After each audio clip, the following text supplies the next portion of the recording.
ఈరోజు ఆంధ్రప్రదేశ్లో కూటమి ప్రభుత్వం అధికారంలోకి వచ్చాక ఏ విధంగా మహిళల్ని, రైతుల్ని, విద్యార్థుల్ని మూకుమ్మడిగా అందరినీ కూడా నిలువునా మోసం చేస్తున్నారో మీరు అందరూ గమనిస్తున్నారు.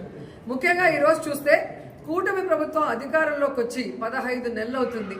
ఈ 15 నెలల్లో రైతుల జీవితాలకి నరకం చూపిస్తున్నారు. ఈరోజు రైతులకి వాళ్ళు చెప్పిన రైతు భరోసా సంవత్సరానికి 20,000 అన్నారు. 2 సంవత్సరాలు అవుతుంది. 5,000 వేసి చేతులు దులుపుకున్నారు. 35,000 ఎక్కడ అంటే పట్టించుకునే నాదుడు లేదు. అలాగే మీరు చూస్తే రైతు భరోసా కేంద్రాల ద్వారా, సహకార సంఘాల ద్వారా రైతులకు ఎంత అవసరమైతే అంత ఎరువులు, యూరియా, విత్తనాలు, పురుగుల మందులు, యంత్రాలు అన్నీ కూడా జగన్మోహన్ రెడ్డి గారు సరఫరా చేసేవారు. కానీ ఈరోజు కనీసం రైతులు తాము పెట్టుకున్న పంటకి కాపాడుకోవడం కోసం యూరియాని అడగటానికి వెళ్తే యూరియా లేదు. మరి కేంద్రం ఇచ్చిన లక్షల టన్నులు యూరియా ఏమైంది రైతులకు ఇవ్వకుండా అంటే ఈరోజు తెలుగుదేశం పార్టీ నాయకులు, వ్యాపారస్తులు కుమ్మక్కై దాన్ని బ్లాక్ మార్కెట్లో అమ్మేసి ఈరోజు ఏ విధంగా రైతుల జీవితాలతో చెలగాటమాడుతున్నారో మీ అందరూ కూడా గమనిస్తున్నారు. ముఖ్యంగా నా నియోజకవర్గం నగిరి గురించి నేను చెప్తాను. స్టేట్ అంతా ఎలా జరుగుతుందో మీకే అర్థమవుతుంది.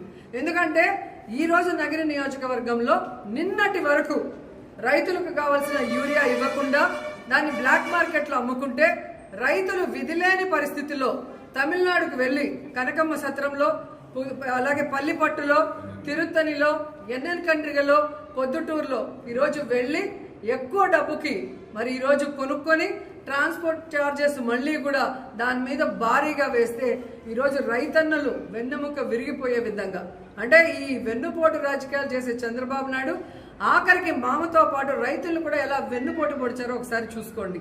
ఎందుకంటే ఆయన వ్యవసాయం దండగాని తన మనసులోని మాట బుక్ రాసిన గొప్ప మేధావి. అలాంటి వాడిని నమ్మినందుకు ఈరోజు రైతన్నల జీవితాలు సర్వనాశనం చేశారనేది మీరు అర్థం చేసుకోవాలి. ఎందుకంటే యూరియా ఒక్కటే కాదు, చంద్రబాబు నాయుడు, పవన్ కళ్యాణ్ అధికారంలోకి వచ్చాక ఈరోజు రైతులకు ఇవ్వాల్సిన రైతు భరోసా లేదు, పంటల బీమా లేదు, అలాగే ఈ క్రాప్ లేదు, అలాగే రైతులకి పండించిన పంటకి గిట్టుబాటు ధర లేదు. మిర్చికి లేదు, పొగాకు లేదు, ఉల్లికి లేదు, చీనీకి లేదు, మామిడికి లేదు, వరికి లేదు. మరి ఎందుకు ఈ ప్రభుత్వం? దేనికి వీళ్ళకి పదవులు? చేతగానితనం ఉన్న వీళ్ళకి ప్రభుత్వం నడిపించడం చేత కాకపోతే దిగిపోవచ్చు కదా. మొదటిసారి ముఖ్యమంత్రి అయిన జగన్మోహన్ రెడ్డి గారు ఎలా రైతు భరోసా కేంద్రాలు తీసుకొచ్చారు, రైతులకి వాళ్ళ గ్రామాల్లోనే అన్ని ఎలా అందించి వాళ్ళకి అన్ని రకాలుగా అండగా నిలబడ్డారు. మీరెందుకు ఈరోజు ఇంత సీనియారిటీ ఉందంటారు? 4 సార్లు ముఖ్యమంత్రి అయిన మీకు ఎందుకు రైతుల్ని కాపాడుకోలేకపోతున్నారు, రైతు సమస్యలు ఎందుకు తీర్చలేకపోతున్నారు అని అడుగుతున్నా. అంటే చిత్తశుద్ధి లేదు.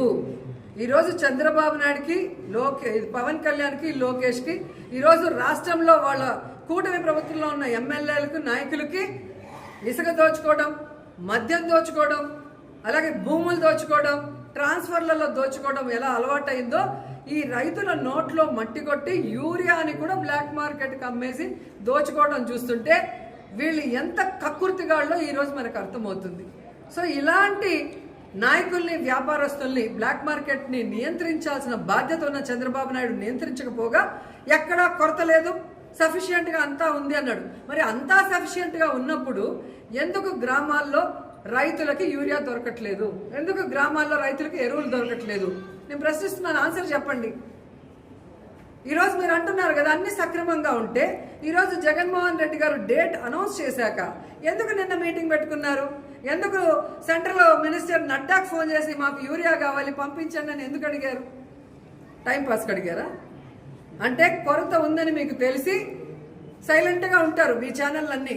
వైఎస్ఆర్సీపీ మాట్లాడితే తప్పుడు కేసులు పెట్టచ్చు, వాళ్ళ మీద దుమ్మెత్తిపోయొచ్చు అనుకున్నారు. కానీ రైతులు కూడా రోడ్డెక్కి ఈరోజు అన్ని రకాలు ఉల్లి రైతులు కానీ, మిర్చి రైతులు కానీ, పొగాకు రైతులు కానీ, మామిడి రైతులు మీ మీద ఎంత నిరసన వ్యక్తం చేస్తున్నారో మీరు గమనించారు. దానికి అండగా ఈరోజు వైఎస్ఆర్సీపీ నిలబడగానే మీరు దిగొచ్చి ఈరోజు కేంద్రంతో మాట్లాడుతున్నారే. మరి ఈరోజు అక్కడ మాదే ప్రభుత్వం, ఇక్కడ మాదే డబుల్ ఇంజిన్ ప్రభుత్వం అన్నారే. మేము లేకపోతే మోడీ లేడు, మా మీద ఆధారపడి ఉన్నాడు అన్నారు కదా. మరి ఎందుకు మన రాష్ట్రానికి కావాల్సిన ఏ బెనిఫిట్స్ మీరు తేలేకపోతున్నారు? ఈరోజు యూరియాని కూడా మరి రైతులకు కావాల్సినంత ఎందుకు తీసుకురాలేకపోతున్నారు? ఈరోజు ఫోన్లో మాట్లాడటం కాదు, అక్కడే మన కేంద్ర మంత్రులు ఉన్నారు కదా, గతంలో చేసిన వాళ్ళు ఉన్నారు.